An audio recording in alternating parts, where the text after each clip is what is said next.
They slapped handcuffs on me in my own driveway, 6:30 in the damn morning, while my coffee was still steaming on the porch and my lunchbox was halfway to the truck.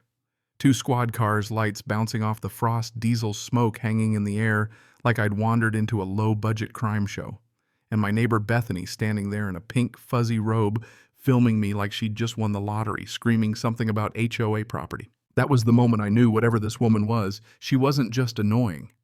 She was dangerous in that quiet, suburban way that hides behind clipboards and fake smiles. Here's the funny part. I wasn't even in her HOA. I bought this place specifically to escape people like her. I'm Jake, 45, electrician, divorced, the kind of guy who learned the hard way that rules don't protect you, knowing them does. After my divorce took half my life and most of my patience, I used what was left to buy 2 acres outside town. Old Colorado farmhouse, creaky floors, fence, leaning like it had survived a war. And 0 covenants. No monthly fees. No architectural committees. No beige tyranny. Freedom smelled like sawdust and old varnish. It felt like quiet mornings and not having anyone tell me my grass was too tall or my truck was the wrong color. Perfect. Then Bethany showed up. Week 2. I'm trimming the hedge along the boundary between my land and Willowbrook Estates, that subdivision where every house looks like it came off the same Home Depot pallet. That's when a white Escalade rolls up like royalty arriving late. Out steps Bethany Morrison, 50-something perfectly styled heels clicking on gravel like she owned the planet. "Welcome to the neighborhood," she said, smiling like artificial sweetener. "I'm the HOA president. We need to talk about community standards." I shut off the trimmer bark chips sticking to my gloves. "Thanks, but I'm not in your HOA." Her smile cracked. Not shattered, cracked.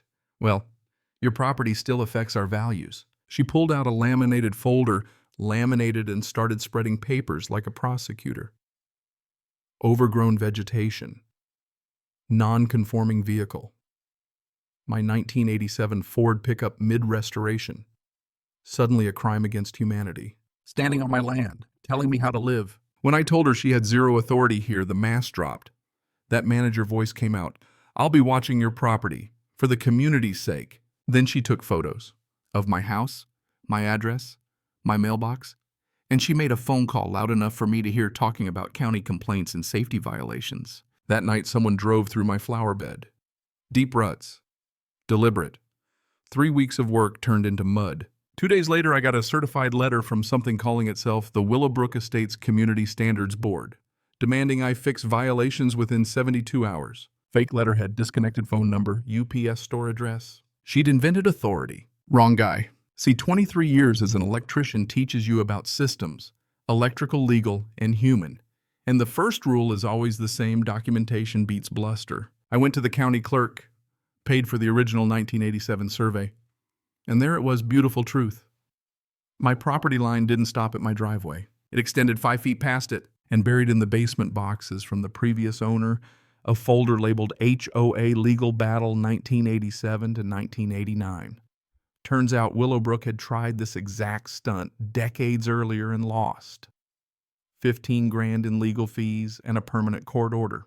I called a real surveyor, county planning, my insurance legal hotline. Within a week, official survey stakes were driven into the ground 8 feet past where Bethany thought her sacred buffer zone lived. My mailman practically cheered. The hardware store guys laughed.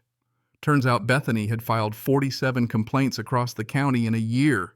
Then she escalated. She vandalized my lawn, knocked my security camera sideways, tried to accuse me of stalking. Problem is, I install security systems for a living. Backup cameras caught everything, including her license plate at 2:17 a.m. tearing donuts through my grass. When the cops showed up again, I showed them the footage. Their tone changed real fast. False reporting is a misdemeanor. Bethany lost round 1. Her response was a paper blitz.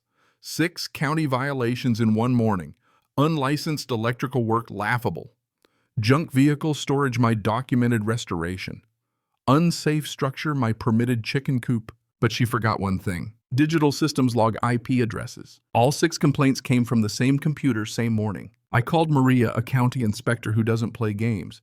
She verified everything, then showed me the stats. Bethany Morrison accounted for 73% of complaints in our entire district. 73. False reporting, $500 per incident. And that's when the neighbors started showing up. Ranchers, delivery drivers, old couples. People she'd harassed for years. They brought beer, cookies, stories. Turns out Bethany targeted anyone who didn't look like they'd fight back. Then she texted me, "Drop this or face real consequences." I forwarded it to the cops. Electronic harassment is a felony. The twist I didn't expect came the next morning, a phone call from Bethany herself. Sweet, shaky. "Perhaps we could discuss this like reasonable neighbors." I went over. Her house was beige perfection. Vanilla candles couldn't hide desperation. She slid an envelope across the counter. $3,000. Then she offered to buy my property above market value. When I refused, the threat slipped out. County investigations could get complicated. Businesses could suffer. Extortion. What she didn't know was my phone had been recording since the doorbell rang. Then I noticed her mail. IRS, State Attorney General. And one envelope that made my stomach drop. Veterans Affairs, Fraud Division. Turns out Bethany had been voted out of her HOA 8 months earlier. Kept collecting dues anyway. $30,000 gone. And her house, bought with a VA loan. She'd never served. Fake service records, fake discharge papers. That carries real prison time. I told her to stop. Everything. Or I'd make calls. She crumpled. But desperation makes people stupid. 2 days later, I found legal gold at the courthouse. $47,000 in unpaid HOA assessments owed by Bethany herself. And board minutes confirming she'd been removed. She wasn't just a bully. She was running a criminal operation. The plan formed fast. Motion-activated sprinklers on my legal boundary, cameras everywhere, neighbors coordinated, county inspectors scheduled visits, and best of all, the neighborhood barbecue was that weekend. Friday night, she tried to rip out survey stakes, triggered the sprinklers, got blasted like a fire drill from hell, face planted in my flower bed. Saturday morning, she showed up with 20 grand in cash and threats. I recorded it. Then she hired fake federal agents. Yes, really. Actors, rental car, fake authority. They tried to shut down the barbecue. Real federal agents were already watching. When Bethany charged my property line with a shovel screaming, the sprinklers activated again zone by zone, soaking her in front of 50 witnesses, 3 officials, and 2 actual federal investigators. She slipped, fell, tried to run, triggered every sprinkler. They arrested her in a puddle. Wire fraud, mail fraud, impersonation, VA fraud, embezzlement. 6 months later, she was sentenced. Prison, restitution, lifetime HOA ban, permanent loss of VA benefits. Her house sold at auction. Justice served cold and muddy. But the real win, the neighborhood healed. Barbecues became monthly. People talked, helped each other. Property values went up when fear left. My business exploded. Motion-activated boundary systems became my signature service. And this morning, sitting on my porch, coffee and hand mountains glowing in the sunrise, I realized something. People like Bethany don't win because they're powerful. They win because most people don't know the rules or don't think it's worth the fight. Sometimes the right response isn't rage. It's documentation, patience, and letting karma trip over a sprinkler system. So here's my question for you. When does enforcing rules cross the line into abuse of power? And where do you draw that line? Drop your story below. HOA, workplace, anywhere, authority got weaponized. I read every comment. And trust me, some of you have been living through your own Bethanies. Cảm ơn các bạn đã xem video. Cảm ơn các bạn đã xem video.